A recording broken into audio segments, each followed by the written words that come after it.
दोस्तों, आपके अनुसार कौरवों का वध किसने किया था? अगर आपका उत्तर है पांडव तो आप गलत हो।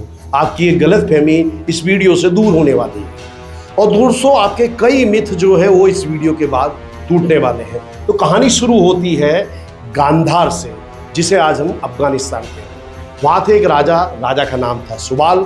उनके 100 पुत्र थे और एक लड़की जिसका नाम था गांधारी। तो भीष्म पितामह धृतराष्ट्र का रिश्ता लेकर के राजा सुबाल के पास जाते हैं। तो राजा सुबाल बिल्कुल नहीं चाहते थे और उनके पुत्र बिल्कुल नहीं चाहते थे कि उनकी पुत्री का विवाह एक अंधे राजा से हो।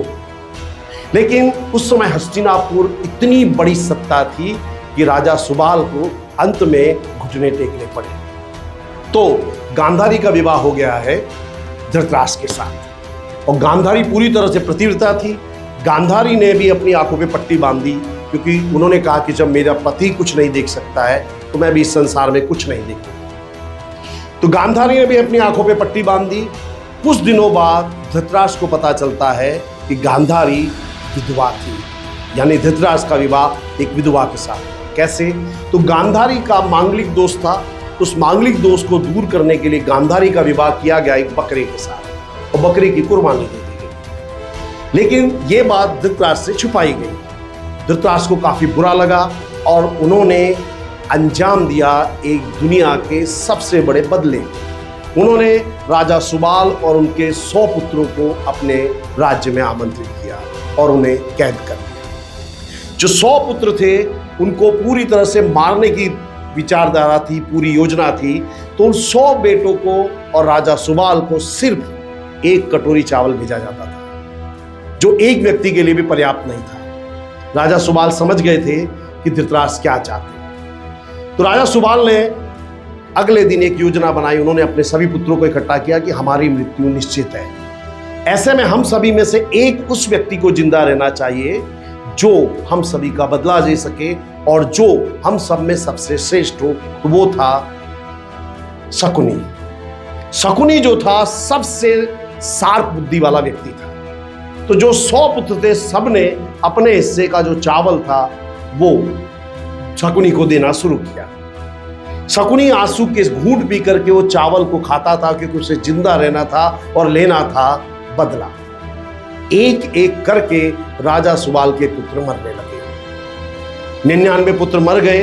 राजा सुबाल भी मरने वाला था। तो उसने शकुनी को अपने पास बुलाया और उससे कहा कि मैंने अपने सारे बच्चों का जो अनाज है उनका जीवन मैंने तुझे दिया है, क्योंकि तुझे लेना है बदला। और उसके बाद उन्होंने एक लकड़ी का जबरदस्त प्रहार किया शकुनी के पैरों पर। शकुनी चीख उठा, बोले पिताजी आपने ये क्या किया? बोले ये जो दर्द है, ये जो चीख है, तुझे बताएगी कि तुझे लेना है बदला। और उसके बाद सुबाल ने कहा कि मेरी मृत्यु के पश्चात मेरी उंगली को काट करके पासे बना ले और ये पासे हो जाएंगे तेरे गुलाम। सुबाल की मृत्यु हो गई। शकुनी ने अपने पिता की उंगलियों से बनाए पासे। अब 199 बेटों की और सुबाल की मृत्यु के पश्चात धृतराष्ट्र ने शकुनी को माफ कर दिया। ऐसे में शकुनी जो था वो बदला लेना चाहता था। तो उसने कहा कि अब मेरा तो कोई बचा नहीं है, तो मुझे आप अपने राज्य में रहने दें। शकुनी ने धीरे धीरे जो धृतराष्ट्र था और गांधारी उनके मनों को जीतना शुरू किया। इसके साथ साथ शकुनी को ख्याल आ गया कि दुर्योधन एक निकृष्ट निम्न सोच वाला व्यक्ति है। तो उसने निश्चय कर लिया कि मुझे दुर्योधन पर अपना कब्जा जमाना है। तो लाक्षागृह की योजना बनाई थी शकुनी।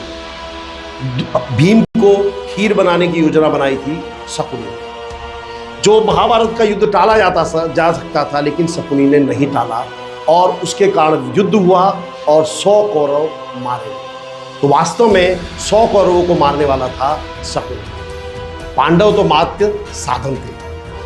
लेकिन दोस्तों, बदला जो होता है इसकी कीमत बहुत गहरी चुकानी पड़ती है। इसी महाभारत के युद्ध में शकुनी के 3 पुत्र और शकुनी खुद मारा गया। शकुनी का जो पुत्र था उलूक और शकुनी उसको मारा था सहदेव ने। तो दोस्तों, इस वीडियो को सुनने के बाद आपको एहसास होगा कि शकुनी जितना हम समझते हैं उतना गलत नहीं।